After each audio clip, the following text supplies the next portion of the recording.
harusnya di area mid-nya lumayan kerat ya dari Selena dan juga Matilda. Tapi kali ini Sun sudah menarik dengan Shadow Stampede dan bahkan Kairi mencoba untuk memfollow up. Follow up yang baik dibuka oleh seorang Onyx Esports kali ini berhasil mendapatkan first blood-nya. Tercatat di 1 menit awal Onyx Esports mereka udah bisa numbangin ke arah seorang Ki. Ya, dan ini yang dicari memang dari Onyx. Mereka punya kapabilitasnya. Mereka punya Balmond yang bisa crossing, ngasih damage secara konstan juga. Mereka punya Matilda dengan Soul Bloom-nya. Jadi pressure-nya di sini. Onyx Esports meskipun memang mereka bermain secara objektif, tapi mereka bisa ngebalikin keadaan juga dengan pressure mereka di early ngasih damage. Ya, dan kalau kita lihat, cewek ternyata berhasil ditumbangkan dari rotasi yang membuahkan hasil. KYY mendapatkan 1 kill. Ini memang trap dari Selena yang ngeselin banget. Tapi masalahnya cewek yang akan terpick off ini akan ketinggalan dari segi level plus cewek pakai Cloud. Ini butuh item banget sih, setidaknya Demon Hunter Sword dan juga 1 buah Golden Staff. Tapi fun fact-nya, dari Grab ditarik dari MPL di season 6, ini cewek dari total 9 kali pertemuan, Bigetron cuma bisa menangin 1 match melawan Onyx. Wah, ini kuat banget berarti ya dari ceweknya ini.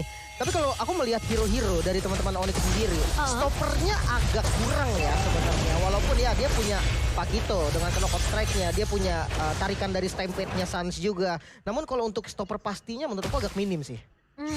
Mereka harus benar-benar maksimalin utility skill yang mereka punya sih.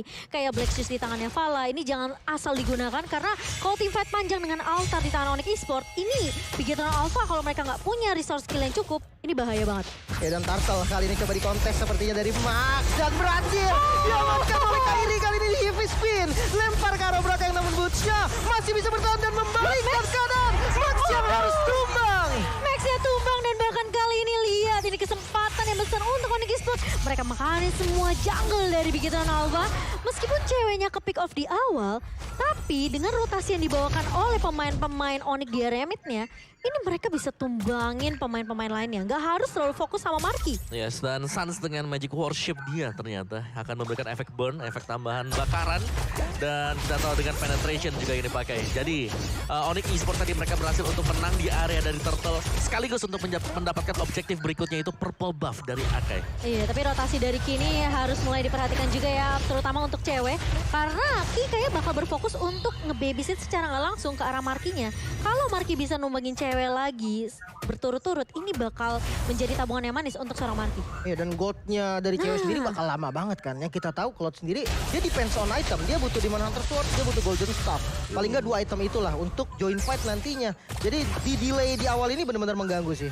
Iya, aku setuju banget. Ini gimana tergantung rotasi yang cepat juga harusnya dari Onyx. Apalagi mereka bawa tipikal Balmond yang punya 2 retribution ya dengan lethal counter. Tapi kali ini di area atasnya Samo HT sepertinya bakal coba untuk mengcover cewek terlebih dahulu. Namun 3 pemain dari Bigetron Alpha mereka udah mulai bersiap nih. Lakukan setup di area atas tapi tidak akan mau terlalu overcommit karena cewek masih bisa menjaga lininya dengan cukup baik. Dengan adanya pergerakan dari Samo HT. Ingat Matilda punya guiding wind yang bisa untuk menahan dan bahkan ini membuat cewek tentunya tidak gampang tipik off. Oh, dan juga first item di sini. First defense item untuk Kairi.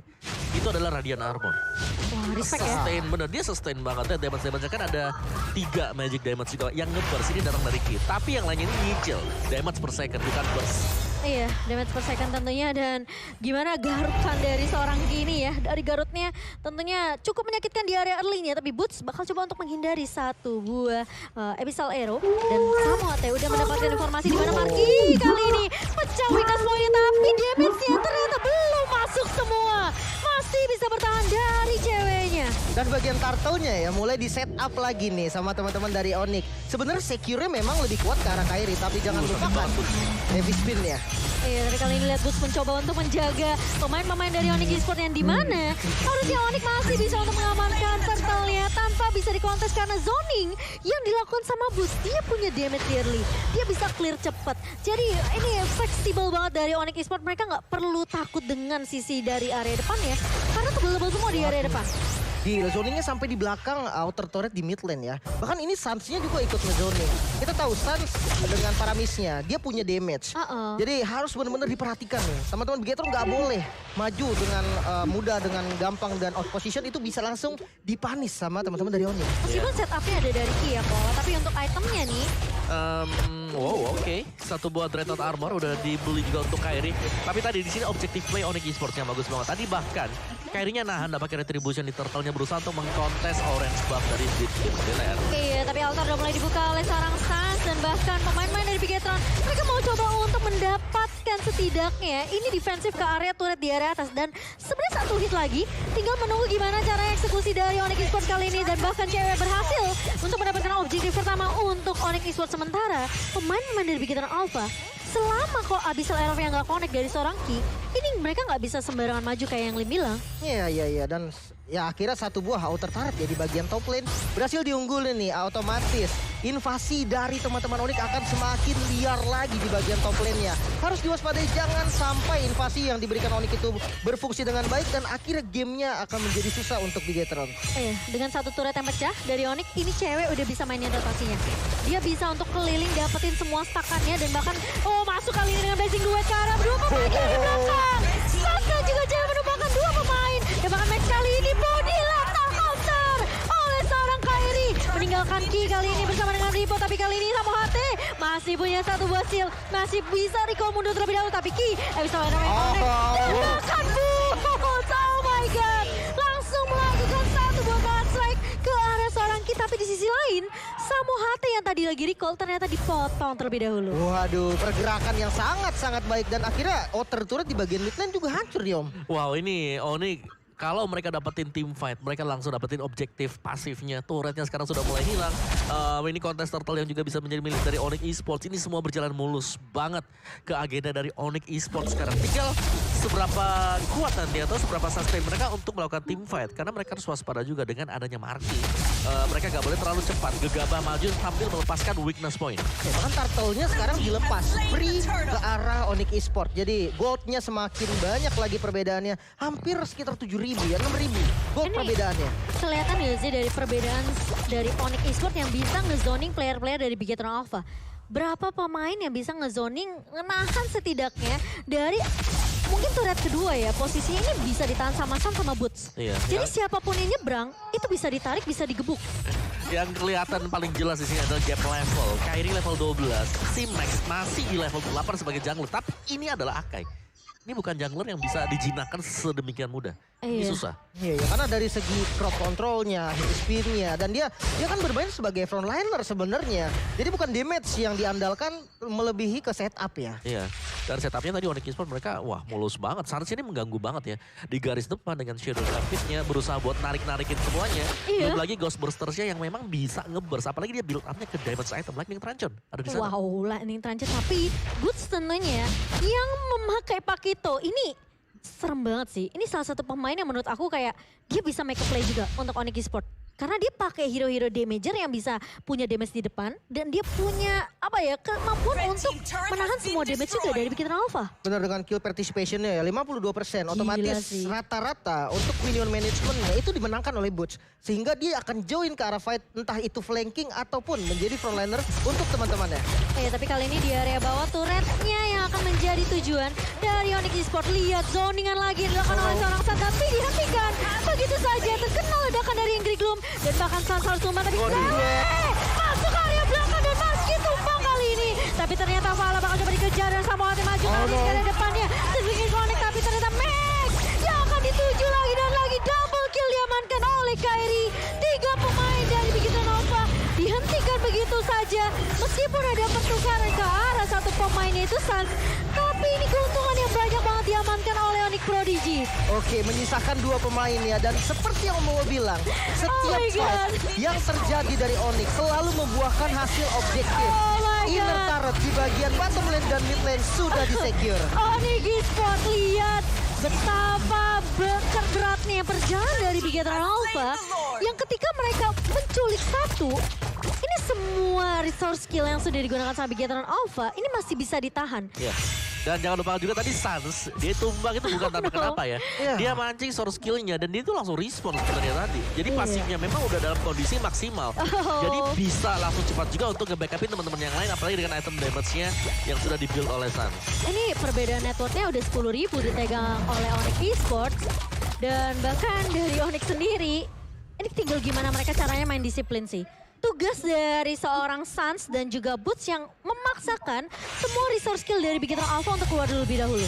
Dan kali ini turret dari mid lane-nya udah mulai diinvasi, Lord-nya udah mulai datang. Bahaya banget.